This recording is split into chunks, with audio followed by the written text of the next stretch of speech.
مساء الخير. في رد قوي وحاسم يعبر المغرب ملكا وشعبا ومؤسسات عن استنكاره العميق لما نشرته جريدة لوموند الفرنسية يوم الاثنين 25 من شهر غشت سنة 2025 في مقال مطول اختارت له عنوان أجواء نهاية فترة محمد السادس. مقال أراد أصحابه أن يقدموه كتحقيق صحفي، لكنه لم يكن في الحقيقة سوى تجميع رديء لأخبار زائفة وشائعات مستهلكة وتحليلات مغرضة لا تعكس سوى عداء مستحكم لكل ما هو مغربي. نقولها بوضوح: ما كتبته لوموند ليس صحافة بل تشويش، ليس تحقيقا بل تحريض، ليس مهنية بل سقوط أخلاقي وإعلامي يسيء للجريدة نفسها أكثر مما يسيء إلى المغرب. أي مهنية تلك التي تعتمد على مصدر واحد معروف بعدائه للمغرب مثل الصحفي الإسباني إغناسيو سامبريرو، وأي موضوعية تلك التي تعيد ترديد خطاب الإعلام الجزائري الرسمي الذي فقد كل مصداقية منذ سنوات. الحقيقة واضحة والوقائع دامغة. الملك محمد السادس لم يخفي يوما وضعه الصحي عن شعبه.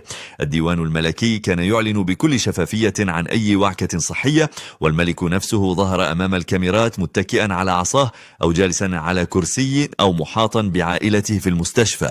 فماذا تريد لوموند أكثر من هذا؟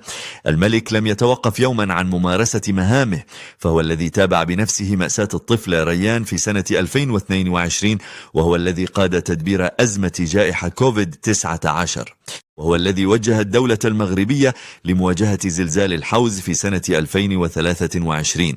هو الملك الذي ترأس المجالس الوزارية وأشرف على الملفات الاستراتيجية الكبرى من الماء والطاقة والفلاحة والتنمية إلى مشاريع البنية التحتية الضخمة، وهو الذي حضر قمما دولية كبرى كقمة المناخ كوب 22 حيث استقبل قادة العالم وقاد النقاش بنفسه. فأين هو الغياب الذي تتحدث عنه لوموند؟ وأين هو الفراغ الذي تحاول تصويره؟ إن ما كتبته الصحيفة الفرنسية ليس سوى ترديد بائس لسرديات بالية تتجاهل واقعا لا يمكن إنكاره.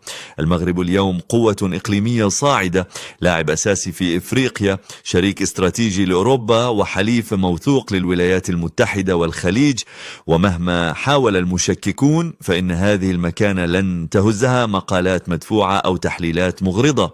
المغاربة يعرفون جيدا أن استقرارهم في محيط إقليمي مضطرب هو بفضل حكمة ملكهم، ويعلمون أن التنمية التي يعيشونها من الطرق السيارة إلى الموانئ الكبرى ومن الطاقات المتجددة إلى مشاريع التحديث الاجتماعي هي ثمرة رؤية ملكية واضحة.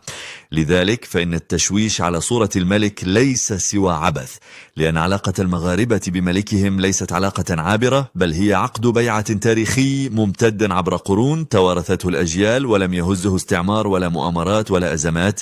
وهكذا هو المغرب دائما: ملك يمرض ولا يتوقف، شعب يلتف ولا يتفرق، ودولة تستمر ولا تنهزم. أما عن لوموند فإن اختيارها للانسياق وراء الإشاعات بدل الالتزام بالمهنية يثير أكثر من علامة استفهام. هل هو مجرد خطأ صحفي؟ أم هو انخراط واع في أجندة تستهدف المغرب في توقيت حساس؟ المؤكد أن الصحافة التي تبيع الوهم وتنساق وراء الطابور الخامس لا يمكن أن تدعي الدفاع عن الحقيقة.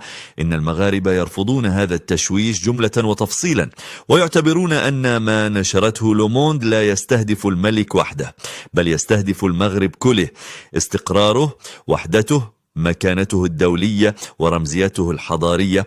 لكن الرد واضح: المغرب أقوى، ملكه حاضر وشعبه متماسك ومؤسساته راسخة، وأي محاولة للنيل من صورته لن تكون سوى صرخة في واد ووهم يتبدد أمام قوة الواقع. وليعلم الجميع: المغرب لا يدار بمقالات الصحف ولا تهزه الشائعات.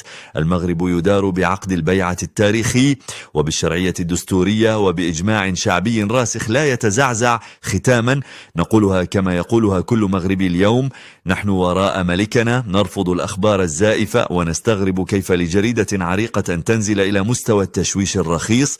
أما جلالة الملك محمد السادس فهو باق على عهده، قائد الإصلاح والتنمية وضامن الاستقرار والسيادة، والمغرب ماض بثقة نحو المستقبل لا يلتفت إلى محاولات التشويش ولا يرضخ للإملاءات. المغرب باق في عزته، والملك محمد السادس حاضر بثقله ورمزيته، وكل الأخبار الزائفة لا تزيد المغاربة إلا التفافا حول عرشهم ووطنهم. إلى هنا نكون قد وصلنا إلى ختام نشرتنا. شكرا لحسن المتابعة وإلى اللقاء.